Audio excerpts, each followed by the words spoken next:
Dernière revue de troupes pour le Premier ministre, ministre de la Défense Ahmed Bakayoko, sur l'esplanade du palais présidentiel, où sa dépouille a reçu l'hommage de la nation ce mercredi 17 mars.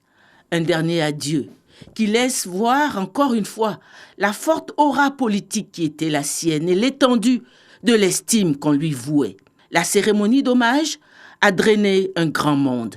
La nation ivoirienne, représentée par ses plus hautes institutions et par sa diversité politique, religieuse, sa chefferie traditionnelle, solidaire aux côtés de la Côte d'Ivoire, les chancelleries étrangères sur le sol ivoirien, mais aussi des délégations venues pour la circonstance de 13 pays du continent, dont 4 chefs d'État venus témoigner leur compassion à leur homologue ivoirien, le président Alassane Ouattara, les présidents Nana Akufo-Addo du Ghana, Alpha Condé de la Guinée, Roch-Marc Christian Kaboré du Faso, Umaro Sissoko Embalo de la Guinée-Bissau et le vice-président de la Guinée équatoriale Théodoro Nguema Obiang Mangué. La veuve, Yolande Bakayoko, et leurs 4 enfants paraissaient une fois de plus forts dans la douleur. Homme d'État, le Premier ministre Ahmed Bakayoko, qui est décédé le 10 mars dernier en Allemagne, où il était en soins pour un cancer du foie, était âgé de 56 ans. Mais son engagement en politique remonte à loin dans le passé. 30 ans de fidélité et de loyauté au président Alassane Ouattara et son épouse, la première dame Dominique Ouattara.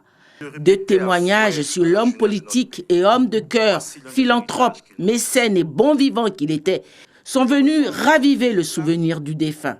L'oraison funèbre a été dite par le médiateur de la République, Adama Tounkara. Au nom du président de la République, Alassane Ouattara, et de son épouse, Madame Dominique Ouattara, au nom du gouvernement, des institutions de la République, des forces de défense et de sécurité, et en mon nom personnel, je présente à Madame Yolande Tano Bakayoko et à ses enfants, aux grandes familles Bakayoko, Tano et alliés, au Woroba et à l'Indénié, les condoléances de toute la nation. Ahmed Bakayoko a mûri sous les ailes du couple Ouattara, dont il est l'un des plus grands motifs de fierté.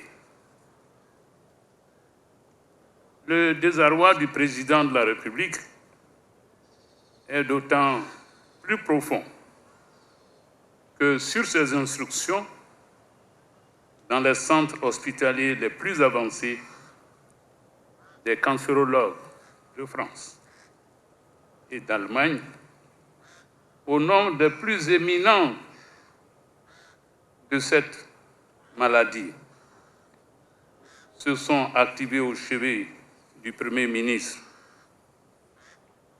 Si la science y pouvait quelque chose, Ahmed serait encore avec nous. Excellence, Monsieur le Président de la République, Madame la Première Dame, Yako. Yako, Yako. Les voies du Seigneur sont impénétrables. Encore sous le choc de la mort d'un premier fils, en l'occurrence le Premier ministre Amadou Gon Coulibaly, vous voici à nouveau éprouvé par la disparition encore plus soudaine d'un deuxième fils. À vous, messieurs les chefs d'État et de gouvernement ici présents, je voudrais adresser la sincère reconnaissance de la Côte d'Ivoire et pleurer pour la sympathie que vous lui témoignez en ce jour particulièrement difficile. À vous, mesdames et messieurs, venus de l'étranger, à vous, mesdames et messieurs les ambassadeurs de pays amis, au nom de tous mes frères et sœurs dans la peine, je vous adresse nos remerciements. C'est le lieu de rendre hommage au peuple Koyara pour son esprit d'ouverture et de tolérance. Population de Séguéla, nous mesurons la perte de l'homme d'État qui était Ahmed Bakayoko.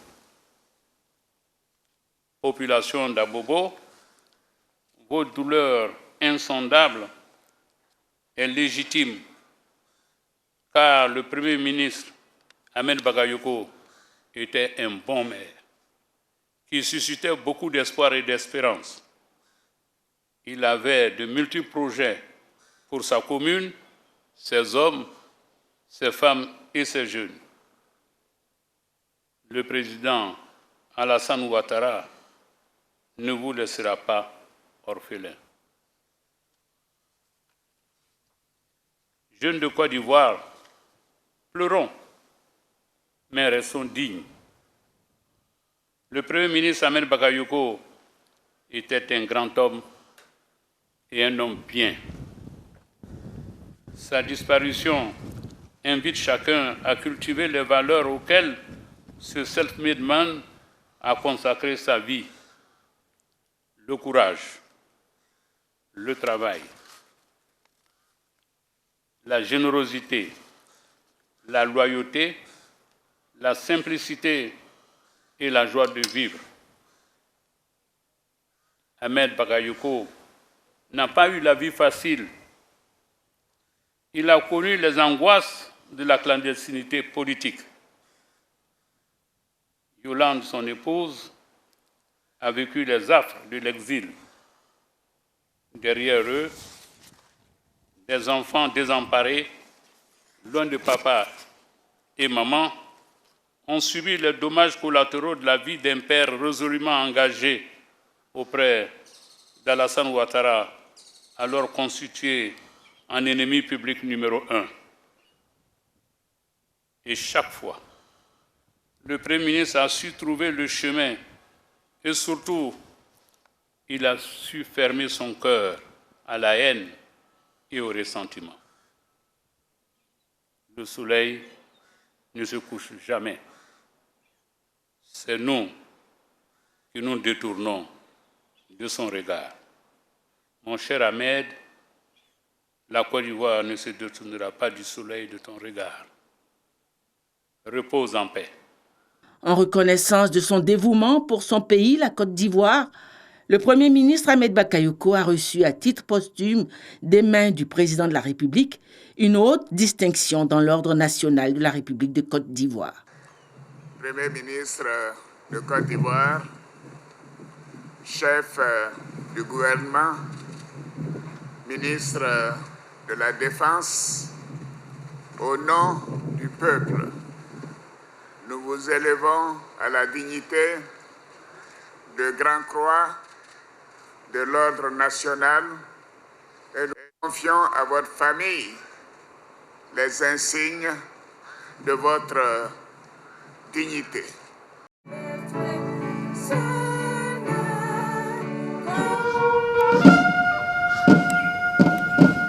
La sonnerie aux morts est venue à son tour témoigner de l'importance que la nation ivoirienne accorde à ce grand serviteur de l'État qui part pour son dernier repos. Puis l'ultime hommage des armées à celui qui fut leur ministre de tutelle et premier ministre de la Côte d'Ivoire. Le défilé militaire sous la supervision du sous-chef d'état-major de l'armée de terre, le colonel-major Chérif Ousmane. Dernier acte, l'au revoir de la nation à son fils. En signe de reconnaissance, le drapeau de l'État et la haute distinction qui lui a été décernée ont été remis à sa veuve ainsi que sa dépouille, qui sera inhumée à Séguéla, sa terre familiale, le vendredi 19 mars après la prière de 13h. Adieu, Monsieur le Premier ministre. Adieu.